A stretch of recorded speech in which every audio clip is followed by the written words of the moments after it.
ایک خوابوں کا شہر جسے آج سے 3000 سال قبل ایک دیو ہیکل قوم نے تعمیر کیا تھا۔ ایک ایسا شہر جہاں ایک مصنوعی جنت بھی بنائی گئی۔ یہ وہی گمشدہ شہر ہے جسے سینکڑوں سال سے خزانے کی لالچ میں لوگ تلاش کرتے آ رہے ہیں۔ جب ایک شخص عرب کے صحرا میں بھٹکتے ہوئے اس شہر میں چلا گیا، پھر اس نے کیا دیکھا تھا؟ آج ہم اس پر اسرار شہر اور اس کی مکمل تاریخ کو اس ویڈیو میں پیش کریں گے۔ قوم عاد اپنے دور کے سب سے طاقتور ترین قوم تھے۔ یہ لوگ دوسروں کے مقابلے زیادہ قد آور اور توانا تھے۔ مال و دولت بھی ان کے پاس بے شمار تھی۔ اپنے اونچے قد اور شان و شوکت کی وجہ سے انہیں بلند مقامات پر بسنے اور بلند و بالا عمارتیں بنانے کا بڑا شوق تھا۔ تاریخ میں عاد کے نام سے دو قومیں گزری ہیں، ایک کو عاد اولا اور دوسرے کو عاد ارم کہتے ہیں۔ عاد اولا سام بن نوح کی اولاد تھے اور یہ عرب کے جنوبی علاقے میں آباد تھے۔ عاد اولا کی طرف اللہ نے حضرت ہود علیہ السلام کو مبعوث کیا تھا، لیکن قوم عاد کی بدعمالیوں کے سبب انہیں تباہ کر دیا گیا۔ ان کے تباہ ہونے کے بعد حضرت ہود بچے ہوئے لوگوں کو لے کر حضر موت کی طرف ہجرت کر گئے۔ ان کی رہائش احقاف کے علاقے میں تھی۔ یہاں اس قوم نے خوب ترقی کی اور اللہ نے انہیں بے شمار نعمتوں سے نوازا۔ انہیں عاد ارم کہا جاتا تھا اور یہ جس علاقے میں آباد تھے اسے شہر ارم کا نام دیا گیا۔ اس شہر کو ذات العماد بھی کہا جاتا ہے، جس کے معنی ستونوں والا شہر ہے۔ یہ شہر طوفان نوح کے کافی بعد بسا اور کافی ترقی یافتہ تھا۔ عاد ارم کے لوگ کم از کم 12 گز لمبے ہوا کرتے تھے۔ طاقت کا یہ حال تھا کہ بڑے سے بڑا پتھر جس کو کئی آدمی مل کر بھی نہ اٹھا سکے، ان کو ایک آدمی ایک ہاتھ سے اٹھا کر پھینک دیتا تھا۔ ان کے شہر کے 4 دیواروں کے اندر بڑے بڑے محل اور اونچے اونچے ستون تھے۔ اللہ نے اس خوبصورت شہر کا ذکر قرآن مجید میں کچھ یوں کیا ہے: کیا تمہیں معلوم ہے کہ تیرے رب نے قوم عاد سے کیا معاملہ کیا؟ یعنی ارم شہر والوں سے، جو بڑے بڑے ستونوں والے عمارتوں میں مسکن بناتے تھے، اور وہ لوگ جن کے زور قوت کے برابر کوئی قوم ان کے ملکوں میں پیدا ہی نہیں کی گئی تھی۔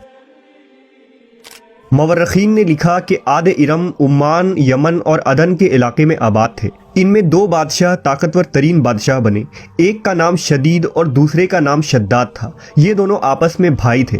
شدید کے موت کے بعد اس کا بھائی شداد تخت نشین ہوا۔ اس نے اپنے حکومت کو مزید وسیع کیا اور بے شمار لشکر و خزانے جمع کر لیے۔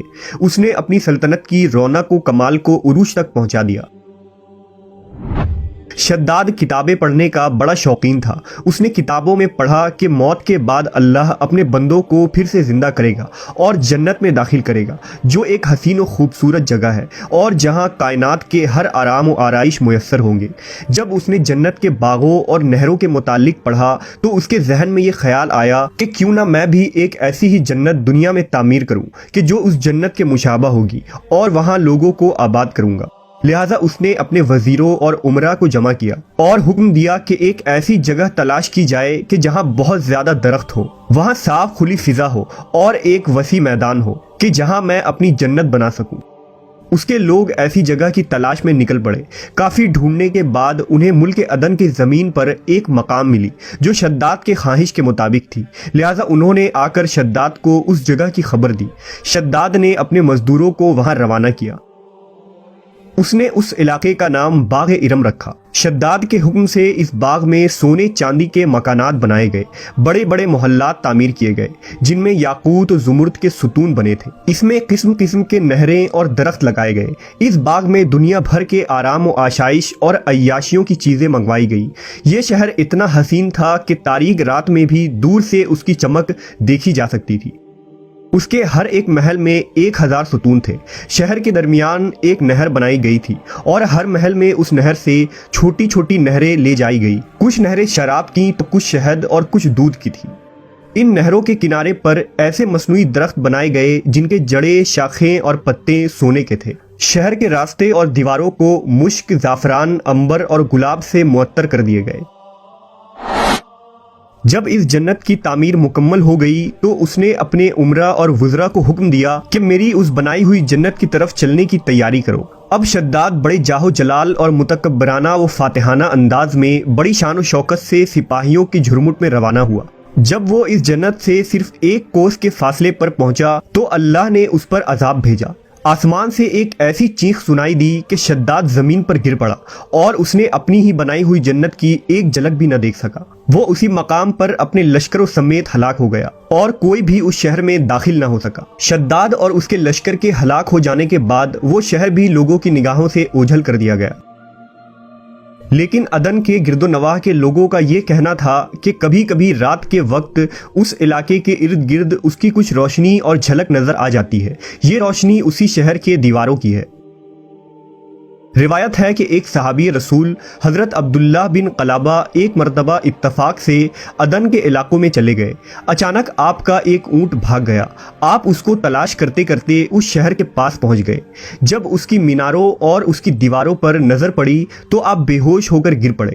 جب ہوش آیا تو سوچنے لگے کہ اس شہر کی صورتحال تو ویسی ہی نظر آتی ہے جیسے حضرت محمد صلی اللہ علیہ وسلم نے ہم سے شداد کی جنت کے بارے میں بیان فرمائی تھی۔ اسی کیفیت میں اٹھ کر وہ شہر کے اندر داخل ہو گئے۔ اس شہر کے اندر نہریں اور درختیں تھیں اور ایسے آرام و آرائش کی چیزیں موجود تھیں جو انہوں نے کبھی نہیں دیکھی تھی، لیکن وہاں کوئی انسان بھی نہیں تھا۔ آپ نے وہاں پڑے کچھ سونے چاندی اور جواہرات اٹھا لیے اور واپس چل دیے۔ وہاں سے وہ سیدھے اس وقت کے دارالخلافہ دمشق پہنچے اور اپنا سارا معاملہ حضرت امیر معاویہ کو بتایا اور اس شہر کی ساری نشانیاں بتا دیں۔ حضرت امیر معاویہ یہ سارا واقعہ سن کر نہایت حیران ہوئے اور اہل علم حضرات سے اس بارے میں معلومات حاصل کی گئی کہ کیا واقعی دنیا میں ایسا شہر بھی کبھی بنایا گیا تھا۔ لہذا حضرت کعب بن احبار رضی اللہ تعالیٰ عنہ نے بتایا کہ ہاں، قرآن مجید میں بھی اس شہر کا ذکر موجود ہے، مگر اللہ نے اس کو لوگوں کی نگاہ سے چھپا دیا ہے۔ حضرت کعب بن احبار نے بتایا کہ نبی صلی اللہ علیہ وسلم نے فرمایا تھا کہ میری امت میں سے ایک آدمی اس شہر میں چلا جائے گا اور وہ چھوٹے قد سرخ رنگ کا ہوگا، اس کے ابرو اور گردن پر 2 تیل ہوں گے۔ وہ اپنے اونٹ کو ڈھونڈتا ہوا اس شہر میں پہنچے گا اور وہاں کے عجائبات دیکھے گا۔ جب حضرت معاویہ نے یہ تمام نشانیاں حضرت عبداللہ بن قلابہ میں دیکھی تو فرمایا کہ واللہ آپ وہی شخص ہے۔ انگریزی میں یہ شہر یا کھنڈرات the last city of Iram اور the last city of Atlantis کے نام سے مشہور ہے۔ عرصہ دراز تک یہ شہر اپنے خزانے کی کہانیوں کی وجہ سے مشہور رہا ہے اور ہر دور میں سیاح اس شہر کی تلاش میں رہے ہیں۔ یہ شہر دولت سے مالا مال ہونے کے علاوہ بدعمالیوں اور فسق و فجور میں بھی شہرت رکھتا تھا۔ اوبار کا ذکر مشہور زمانہ عربی کتاب الف لیلہ میں بھی موجود ہے۔ اس طرح لارنس آف عربیہ نے اس شہر کا ذکر اپنی کتاب اٹلانٹس آف سینڈ میں بھی کیا تھا، اور برٹش رائٹر برٹام ٹامس نے اپنی کتاب عربک فیلکس میں اس شہر کے بارے میں لکھا ہے۔ سن 1984 میں امریکی خلائی ایجنسی ناسا کے سیٹلائٹ سے لی جانے والی تصاویر کی مدد سے عمان میں ایک مقام کی دریافت کی گئی۔ 1991 میں اس شہر کی کھدائی کا کام شروع ہوا اور یہاں 600 فٹ ریت کے نیچے مدفون ایک قلعہ دریافت ہوا جو تقریباً 2000 سال پرانا تھا۔ 8 سمتوں پر مشتمل اس مضبوط قلعے کی دیواریں 60 فٹ لمبی اور 12 فٹ اونچی تھیں۔ ماہرین کا کہنا تھا کہ یہ شہر لوبان کی خرید و فروخت کا ایک وقت کا عظیم الشان مرکز تھا جسے ارم شہر کہا جاتا تھا۔